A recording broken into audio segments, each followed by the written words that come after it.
Sama tema današnjeg videa jeste ishrana naših koka zimi, to jest kada snijeg pokrije sve njihove prirodne resurse, kad pokrije vitamine, proteine, minerale. Odmah na samom početku da razjasnimo, koka je zahtjevna životinja i koku ne možete samo da hranite jednovrstnom ishranom. Potim smatram da koki nije dovoljan sam kukuruz, sama pšenica ili evo ne daj ti Bože sam ječam u zrnu. Ječam u zrnu, evo na samom početku moje te neke priče o peradarstvu je meni pravio velike probleme. Jedan peradar koji se takozvani peradar koji se razumije o peradarstvu mi je nasavjetovao samo ti njima slobodno daj ječma i ne skiraj se.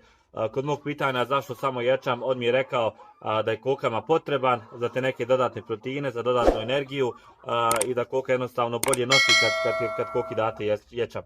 Ja odem, kupim ječam u zrnu, dam kokama, imao sam tih nekih 12-13 koka, od tih 12-13 koka mi 10 njih ugine za